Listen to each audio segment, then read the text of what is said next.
We represent union workers throughout San Francisco. Out there we've got truck drivers, educators, hotel workers, warehouse workers, office workers, nurses, and a whole bunch more. And the stagehands. Now, thank you to the stagehands. Yeah, educators, we're there. So I'm standing here with Rudy Gonzalez, the Teamsters, 856 local. He and I co-chair the new Resistance Committee of the Labor Council. We all need resistance committees now, don't we? So there's a lot of talk right now about love, and that's a good thing. Love's a very good thing. But let us remember that while hate is the opposite of love, fight back is not the opposite of love. They go hand in hand. We continue to protect, defend, and fight for what we know is right. We've got to remember that San Francisco, our town, was not only the city of love back in the 70s and the 60s, we were and we are at the center of the civil rights movement, anti-war movement, the LGBTQ movement, and the immigrant rights movement. We may have, those of us who were around, we may have danced in the parks and worn flowers in our hair in the 60s, but we also marched in the streets. We sat in where we saw discrimination against people of color, and we saw anti-union workplaces. We boycotted racist and anti-union businesses, and we still do those things. And we have to keep doing those things, especially when white supremacists come to disrupt our town. Are we ready to fight? Yeah. Ready to fight? Yeah, right. With love and compassion. We know that there are other labor and community groups taking part in events all over the city today. We're embracing what we call a diversity of tactics, peaceful tactics for today's actions. We all have to do all that we can to keep ourselves and each other safe and active in the movement for a free and just world. What we cannot do, we cannot be non-political when white supremacists are in our midst. Our lives depend on our actions for justice against the forces that would tear us apart. So I want to say, if you are here with your union... Are you an AFT member? Yes, I am. Talk about why you're here today, what this means to you. What's your name? Who are you? I'm with KPFA. I'm Kathy Personius. I'm here because one thing I'm really angry about the pardoning of RPL. I can't believe that President Trump would subvert the work of the courts that way. And I also just want to show that I do not accept hate, and I want people to feel safe in this country, and there not to be people who feel they have the right to put forth their views using violence. How has this affected education in the classroom in San Francisco? Have there been any effects on your students? To tell you the truth, in my middle school I teach students who speak very little English, And so we're not discussing these things, and if it's being talked about in their family, they're being very quiet about it. You think students are intimidated by this rising racism and immigrant bashing that's going on nationally? I know our students were affected when Trump was elected. Our Muslim students were coming in tears, worried about what was going to happen in terms of their freedom to travel. And I think students are upset when they hear that it seems to be okay to put down other groups. It's called the land of freedom, the United States, but now people are afraid to come here, and people are afraid in this country. You think it's going to end? Well, I think people are wondering why their community is being singled out and treated differently and being forced to follow different rules than other people in the same country, in the same school, in the same city. I'm Jeremy Hope with Masters, Mates, and Pilots. We're here to stand against fascism, this alt-right movement that seems to be popping up in this country, and we're here with other labor unions because this is what we do. We stand together, solidarity. Why do you think that the president is supporting this kind of movement at this point? Because he's insane. Captain Darren Munzberg. And the labor movement, is this the beginning of the mobilization of the labor movement to stop these kind of racist and attacks and support for fascists? This is not the beginning of mobilization of the labor movement. This is the natural continuation, especially for us and the Masters, Mates, and Pilots. We were the labor movement fighting Nazism overseas back in World War II and fascism around the world. So this is a continuation of that legacy, is we're still here and we'll still fight fascism and intolerance and hatred where we find it. Sad that we're not having to fight it overseas. We got to look no further than between our own shores now. Are you shocked by that? Shocked? Surprised that, you have a president of the United States who would actually say that the neo-Nazis and fascists are good people? I'm shocked that there was enough of the American people that got duped, that got sold by this flim-flam man to be able to put him into the position he's in today. I'm shocked that he put one over on that many good Americans. You think he should go? The sooner the better. I think it's a question of not should, but when will he? When will he go, Don Marcus with Masters, Mates, and Pilots. Here to say that these fascists have no place in San Francisco or anywhere else in the United States. They got to go home, back to their holes where they came out of. They kind of feel that they're okay now. It's okay to be a racist, a fascist. How long do you think that's going to last? Till they get marginalized and put in a corner where they belong. And the San Francisco Labor Council is supporting this. Do you think there are going to be a lot of union supporters out here today? No question, there are a lot of union supporters, members, and organizations out here right today. My name is Hyatt from SEIU Local 2015. We're basically just here to, just to reach out to everyone and let them know that this is not a place for hate. So we're just here joining everyone, and hopefully we can have a peaceful protest, and that's our main goal, is to be peaceful. That's all we want. Immigrants built this country. You have people from all over the world. Why would the President of the United States try to divide people and attack Muslims, attack immigrants, attack Latinos? It seems like he's attacking all the people who built America, who are immigrants. Yeah, that's true. Unfortunately, he's full of hate. And this is not a country built on hate, it's built on love. So, that's all I can say. And how do your fellow workers feel about what's going on?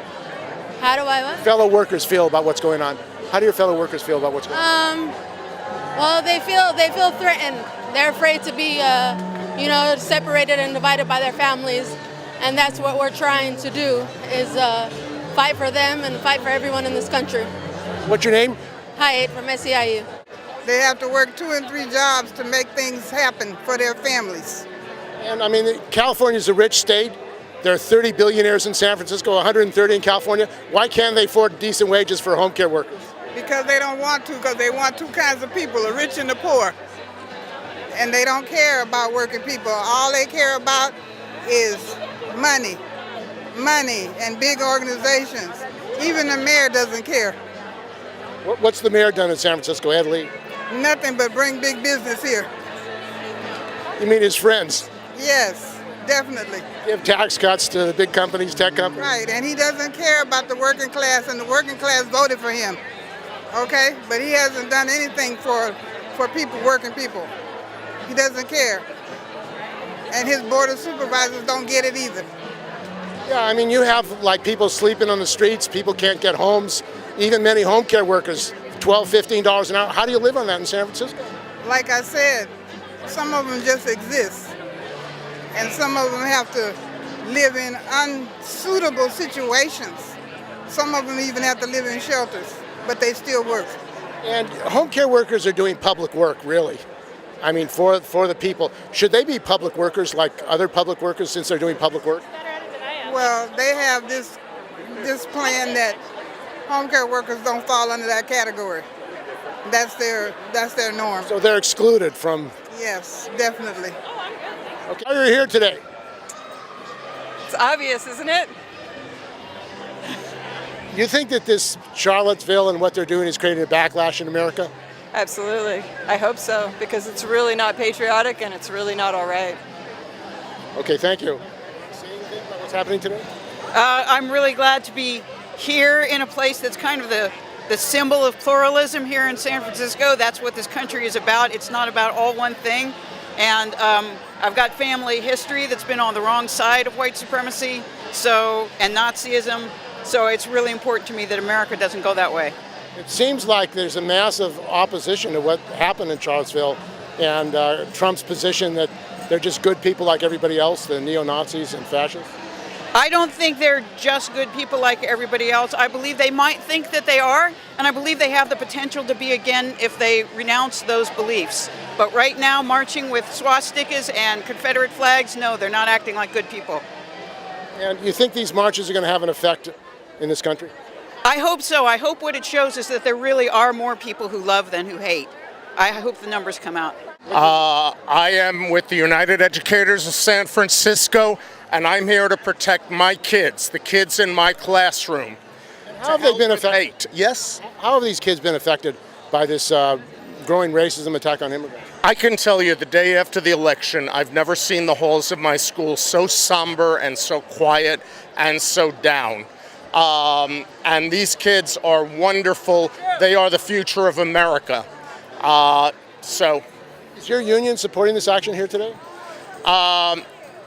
All the unions, the SF Labor Council is here, and the teachers union is one of those many unions. How long have you been a teacher? Let's see, since September 11th, 2001 was my first day as a teacher. Would you believe that? And are you surprised that you have a president at this point in the United States who actually supports these neo-Nazis and fascists? I can't even talk about that person in Washington, D.C. I can't even talk about that person. My name's Art Persico. I'm a retired Teamster from historic Local 85 that is now 2785. Well, it's a nightmare.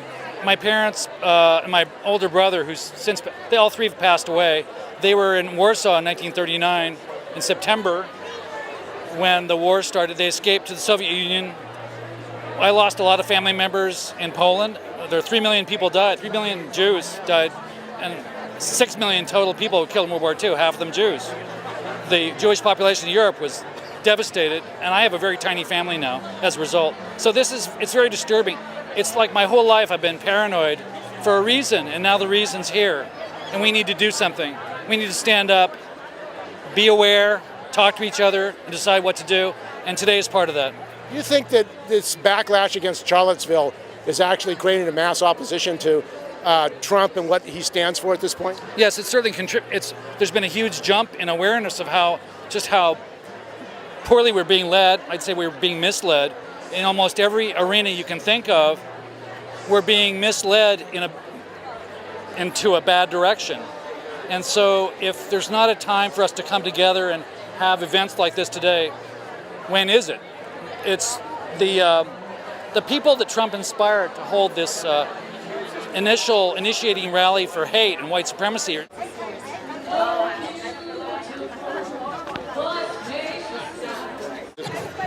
This event is very important for teachers in San Francisco because if we teach anything in the schools, we teach tolerance, we teach about the value of diversity, the strength that many of our individuals who are in our schools bring to the society that we live in. That's what has made America the country that it is. Democracy is a fragile experiment, and we always have to fight to make sure that the rights of individuals are preserved. Democracy means that everybody has a chance to participate, not just a few, not just the select, not just the rich. And that's why it's so important for people to come out and really show what they believe in, not just listen to some of the so-called elected officials who think they have the right to do what they want to do and to ignore the public. We have a serious situation with a government that's gridlocked because we have a political party.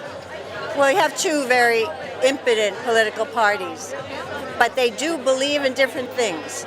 And the Republican Party believes it is a party of the rich and powerful, and they will do everything they can to maintain their power. Are you surprised and shocked that you would hear a statement from the President of the United States saying that Nazis and fascists are good people like other people? I mean, that kind of statement, I mean, it's from the President of the United States. Of course I was shocked. I could not believe that any elected official in the United States of America would make a statement like that. But of course, the more you think about it, the more you realize that he is an individual who has values that we do not believe in. He is for himself and only for himself. He's a narcissist, and if you look at his record, you can see that he will do whatever he has to do to make things happen that suit him. He's not interested in the vast majority of Americans. He's a hypocrite, he's a liar.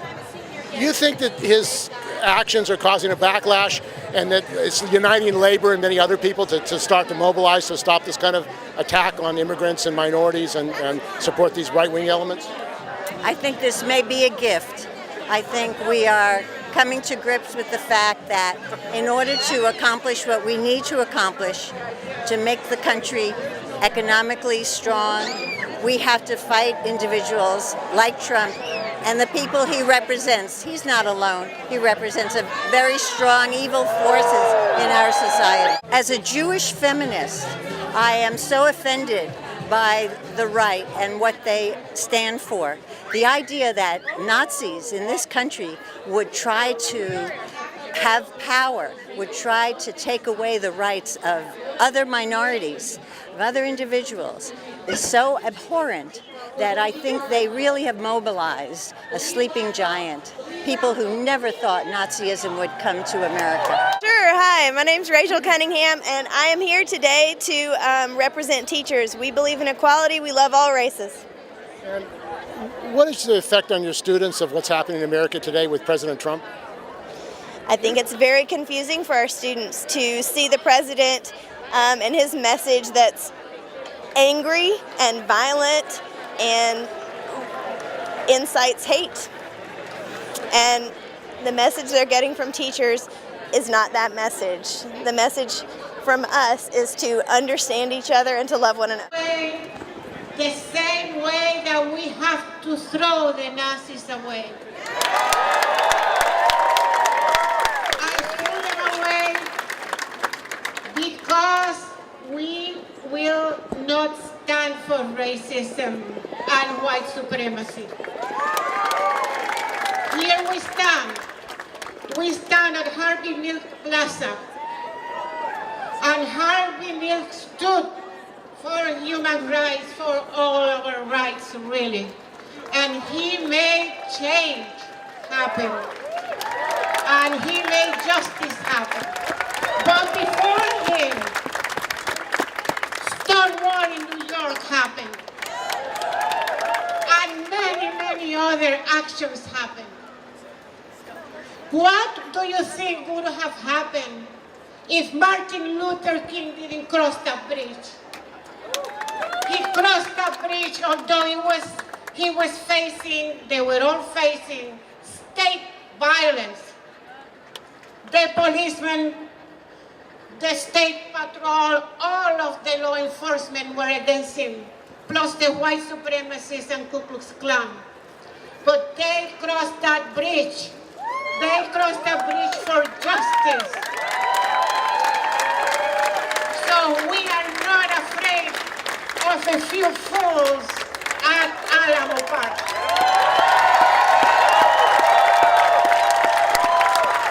You know where they should go. You know where I'm thinking where they should go. But we stand united.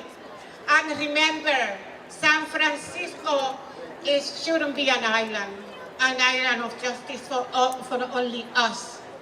You think it's hot. It is very hot.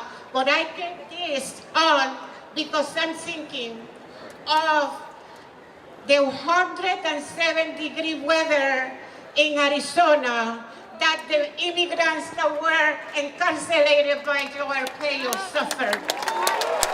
Intense. And 45, the yellow monster, has the goal to pardon him. So we know where he stands. There is no excuse. So now we have to make sure that all over the United States, they hear us. We will stand for justice. We will stand against racism, and we'll stand against hate. We acknowledge the legacy, the history. We also think about the art that's been left for us to think about it. You are my other me. If I do harm to you, I do harm to myself. If I love and respect you, I love and respect myself. And in all this struggle that we are constantly dealing with, from phobic, Islamophobic, xenophobic rhetoric in this country, we know that this is not new. We've been surviving this colonial project for over 500 years. We will survive and we will resist. Absolutely.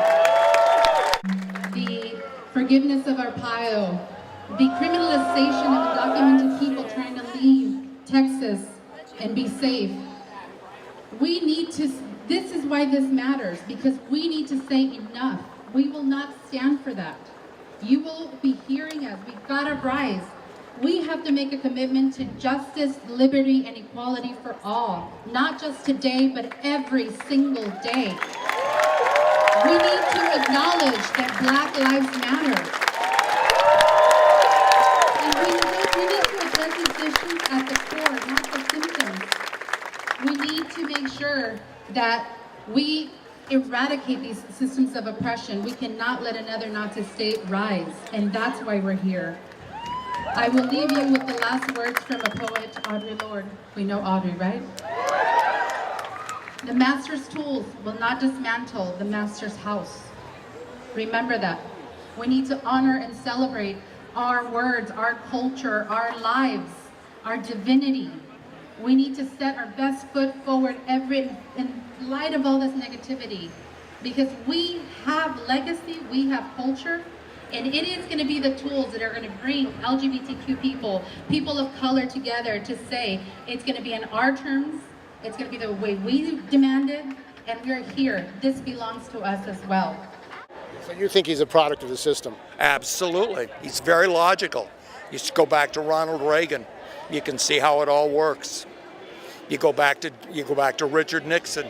You can see how it all works. You know, they steal the elections, they do what they need to do, and they have power because all that matters to them is power.